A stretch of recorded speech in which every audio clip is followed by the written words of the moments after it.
औद्योगिक प्रगतीसोबत पर्यावरणाचा समतोल राखण्याच्या दिशेने महत्त्वपूर्ण पाऊल म्हणून पंचगंगा नदी प्रदूषणमुक्त प्रकल्पाला आता गती मिळाली आहे.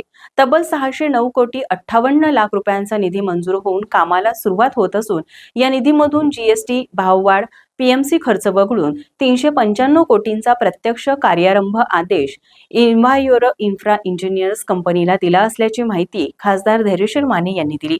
यावेळी एमआयडीसीचे कार्यकारी अभियंता इराप्पा नाईक, उपअभियंता अमित बुर्ले, इन्व्हायोरो इन्फ्रा कंपनीचे project manager Piyush Raghav, assistant project manager Abhishek Singh उपस्थित होते. जुलै 2022 मध्ये खासदार धैर्यशील माने यांनी तत्कालीन मुख्यमंत्री एकनाथ शिंदे यांची भेट घेऊन हातकणंगले लोकसभा मतदारसंघातील विविध समस्या मांडल्या होत्या.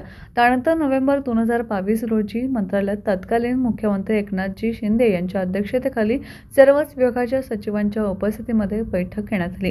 या बैठकीस खासदार धैर्यशील माने यांनी पंचगंगा नदी प्रदूषणमुक्त होण्याच्या अनुषंगानं हातकणंगले लोकसभा मतदारसंघातील इचलकरंजी, हातकणंगले आणि यड्राव औद्योगिक वसाहतीमधील नदीत मिसळणारे रसायनमुक्त पाणी रोखण्यासाठी निधीची मागणी केली होती. त्यास त्वरित तत्वता मान्यता देऊन महाराष्ट्र औद्योगिक विकास महामंडळ क्षेत्राबाहेरील पंचगंगा नदीमध्ये होणाऱ्या प्रदूषणाच्या अनुषंगानं महाराष्ट्र औद्योगिक विकास महामंडळास अहवाल सादर करण्याचे निर्देश दिले होते. त्यानुसार महामंडळानं सादर केलेल्या डीपीआरला मंजुरी देऊन सप्टेंबर 2024 मध्ये 609.58 कोटी रुपयांचा शासन निर्णय काढण्यात आला.